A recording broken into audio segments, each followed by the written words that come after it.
Ya, dimulai.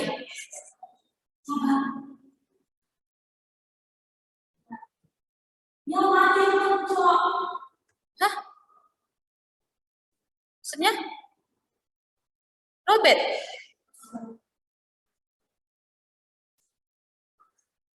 Robert, Kak?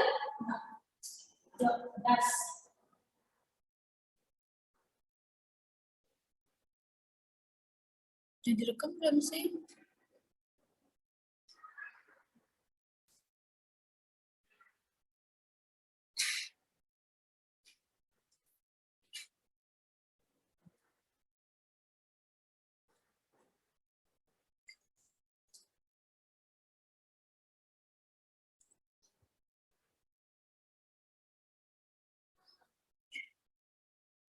Jangan.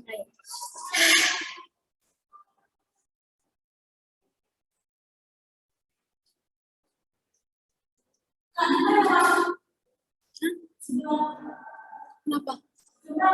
9.40. Iya. Mulai ya.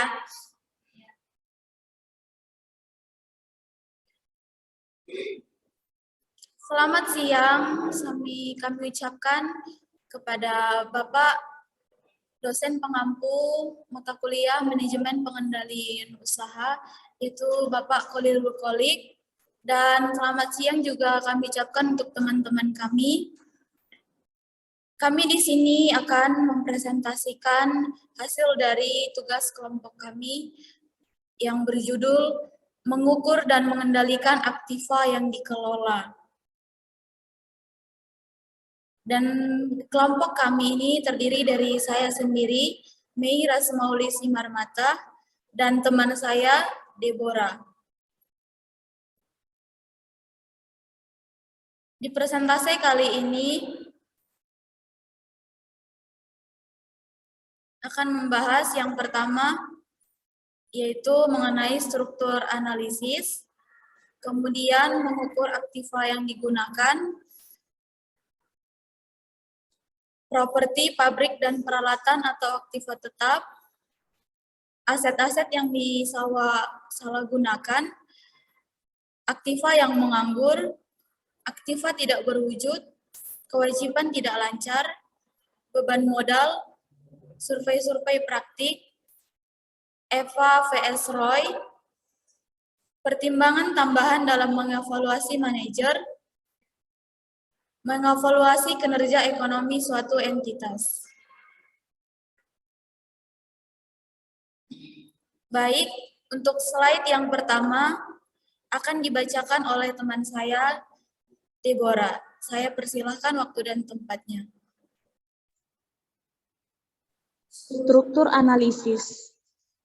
Tujuan pengukuran penggunaan aktiva merupakan analogi dari tujuan pusat laba, yaitu untuk memberikan informasi yang berguna dalam membuat keputusan yang baik mengenai aktiva yang digunakan dan untuk memacu para manajer agar membuat keputusan yang merupakan kepentingan perusahaan.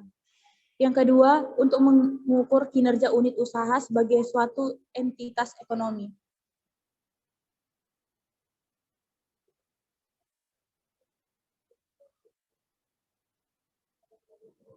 Yang kedua, mengukur aktiva yang digunakan.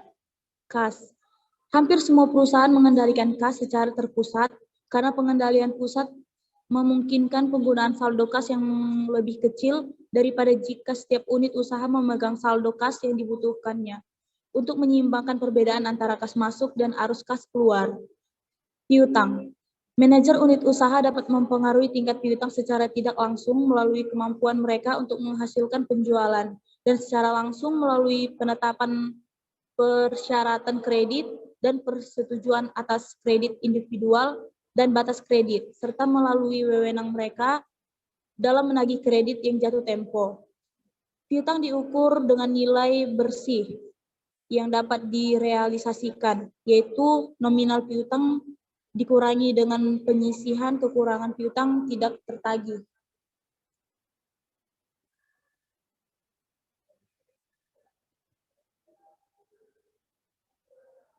Mengukur aktiva yang digunakan. Persediaan.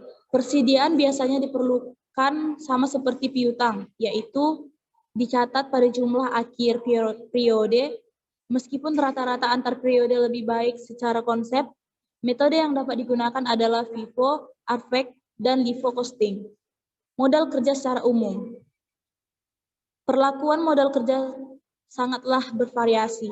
Pada suatu sisi, perusahaan memasukkan seluruh aktiva lancar ke dalam dasar investasi dengan tidak mengeliminasi kewajiban lancar. Modal kerja adalah aktiva lancar dikurangi dengan kewajiban lancar.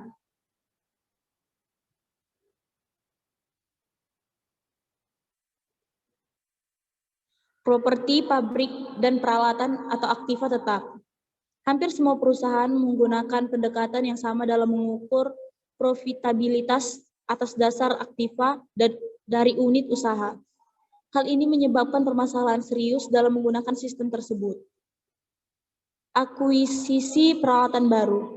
Jika aktiva yang telah dimasukkan ke dalam pasar investasi pada nilai buku bersih, maka profitabilitas unit usaha tersebut akan ditanyakan secara salah pada nilai buku bersih, dan para manajer unit usaha akan bermotivasi untuk mengambil keputusan akuisisi yang tepat. Nilai buku kotor atau roll yang dihitung berdasarkan nilai buku kotor akan selalu menyatakan terlalu rendah tingkat pengambilan sebenarnya.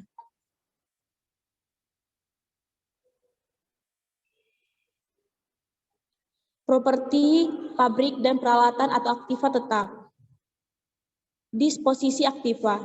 Jika aktiva dimasukkan ke dalam dasar investasi pada biaya awal, maka manajer unit usaha akan memotivasi untuk menghilangkan aktiva tersebut. Meskipun aktiva itu memiliki suatu kegunaan karena dasar investasi unit usaha berkurang, sejumlah biaya penuh dari aktiva tersebut. Saya lanjut. Penyusutan anuitas.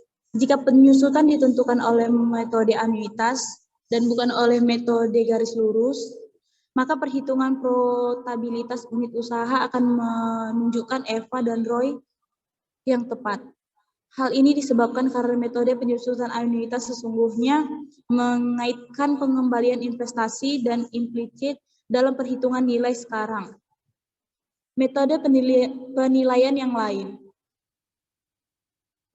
Permasalahan utama dalam menggunakan nilai-nilai non-akuntansi adalah bahwa nilai tersebut cenderung subjek dibandingkan dengan nilai-nilai akuntansi yang tampak lebih objektif dan umum tidak menimbulkan pertentangan.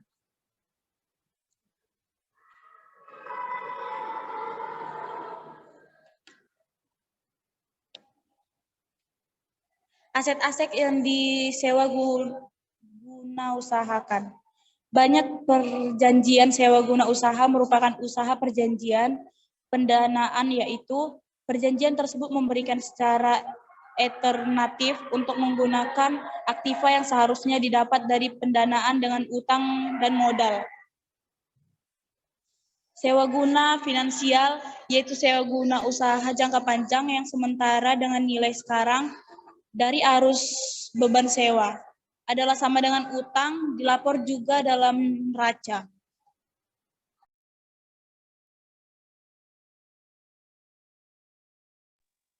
Aktiva yang menganggur. Jika suatu unit memiliki aktiva yang menganggur, ideal aset yang dapat digunakan oleh unit lain, maka unit tersebut dapat diperoleh untuk mengeluarkan aktiva tersebut dari dasar investasi. Tujuan dari izin ini adalah untuk mendorong para manajer usaha guna melepas aktiva menganggur ke unit lain yang mungkin memerlukannya. Dilanjutkan oleh Kak Mei. Baik, terima kasih untuk Kak Deborah yang sudah membacakan slide, dan saya akan membacakan slide selanjutnya. Aktiva tidak berwujud. Beberapa perusahaan cenderung melaksanakan penelitian dan pengembangan R&D yang intensif. Misalnya, Perusahaan farmasi seperti Novartis menghabiskan dana yang besar untuk mengembangkan produk baru, sedang lainnya cenderung fokus pada pemasaran. Misalnya, perusahaan barang konsumen seperti Unilever yang menghabiskan banyak dana untuk iklannya. Selanjutnya, kewajiban tidak lancar. Kadang-kadang suatu unit usaha menerima modal permanennya dari kumpulan dana korporat. Korporat memperoleh dana tersebut dari pemberian pinjaman, investor modal, dan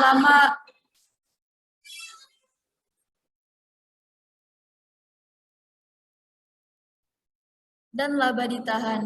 Bagi unit usaha, jumlah total dari dana tersebut adalah relevan, tetapi tidak dengan sumber daya dari mana dana tersebut berasal.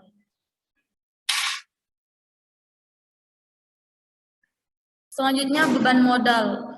Kantor pusat korporat menentukan tarif yang digunakan untuk menghitung beban modal atau capital charge. Tarif tersebut seharusnya lebih tinggi daripada tarif korporat untuk pendanaan dengan utang karena dana yang terlibat merupakan campuran antara utang dan modal berbiaya lebih tinggi atau biasa disebut higher cost equity. Biasanya tarif tersebut ditetapkan di bawah estimasi biaya modal perusahaan sehingga EVA atas rata-rata unit usaha berada di atas nol. Selanjutnya, survei praktik. Kebanyakan perusahaan memasukkan unsur aktiva tetap ke dalam dasar investasi pada nilai buku bersih. Perusahaan-perusahaan tersebut melakukan karena ini merupakan jumlah dengan nama aktiva tersebut dicatat dalam laporan keuangan dan karenanya sesuai dengan laporan keuangan tersebut mencerminkan jumlah modal yang digunakan dalam divisi tersebut. Selanjutnya yaitu EVA vs ROI. Tingkat pengembalian atas investasi atau ROI adalah suatu rahasia perbandingan. Pembilangnya atau numerator adalah laba yang dilaporkan pada laporan keuangan. Sedangkan penyebutnya atau denominator adalah aktiva yang digunakan. Nilai tambah ekonomi atau EFA adalah jumlah uang, bukan rasio. EFA dapat diperoleh dengan mengurangkan beban modal atau capital charge dari laba operasi bersih atau net operating profit. Ada 3 keuntungan dari ROI. Yang pertama, merupakan pengukuran yang komprehensif di mana semua mempengaruhi laporan keuangan tercermin dari rasio ini. ROI mudah dihitung, mudah dipahami, dan sangat berarti dalam pengertian absolut. ROI merupakan denominator yang dapat diterapkan ke setiap unit organisasi yang bertanggung jawab terhadap profitabilitas. EVA tidak memberikan dasar perbandingan semacam ini, tetapi pendekatan EVA juga memiliki beberapa keunggulan. Ada 4 alasan yang membuatnya lebih unggul dari ROI. Yang pertama, dengan EVA, seluruh unit usaha memiliki sasaran laba yang sama untuk perbandingan investasi. Keputusan-keputusan yang meningkatkan ROI suatu pusat investasi dapat menurunkan laba keseluruhan. Tingkat suku bunga yang berbeda dapat digunakan untuk jenis aktiva yang berbeda pula. EVA berlawanan dengan ROI, memiliki korelasi positif yang lebih kuat terhadap perubahan-perubahan dalam nilai pasar perusahaan. Adapun rumus dari EVA yaitu EVA sama dengan laba bersih dikurangi beban modal, atau AFA sama dengan modal yang digunakan, atau ROI dikurang biaya modal. Selanjutnya, pertimbangan tambahan dalam mengevaluasi manajer. Dengan melihat kelemahan ROI, kelihatannya mewujudkan bahwa ROI digunakan secara luas. Diketahui dalam pengalaman pribadi bahwa kesalahan konseptual ROI untuk evaluasi kinerja adalah nyata dan menyebabkan timbulnya perilaku disfungsional dari para manajer unit usaha. Penggunaan EVA sebagai perangkat pengukuran kinerja sangat disarankan, tetapi EVA tidak menyelesaikan seluruh masalah yang berkaitan dengan penghitungan aktiva tetap. Selanjutnya, mengevaluasi kinerja ekonomi suatu entitas. Laporan-laporan ekonomi dapat dijadikan dasar untuk memperoleh nilai perusahaan secara keseluruhan. Nilai semacam ini disebut break-up value, yaitu estimasi jumlah yang akan diterima oleh para pemegang saham jika masing-masing unit usaha dijual. Break-up value berguna bagi organisasi luar yang sedang akan membuat penawaran pengambil alihan perusahaan, dan tentu saja laporan ini juga berguna bagi pihak manajemen dalam menilai suatu tawaran.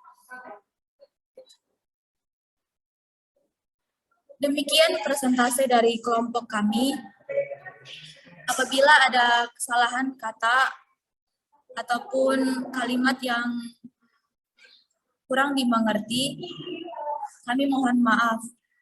Dan apabila ingin memberikan masukan ataupun pertanyaan, kami persilakan waktu dan tempat. Terima kasih untuk Bapak dosen Bapak Koludul Kholik yang telah memberikan kesempatan untuk kami melakukan presentasi ini, dan terima kasih juga untuk teman-teman kami yang telah memberikan kesempatan juga untuk kami memberikan presentasi ini. Sekian dan terima kasih.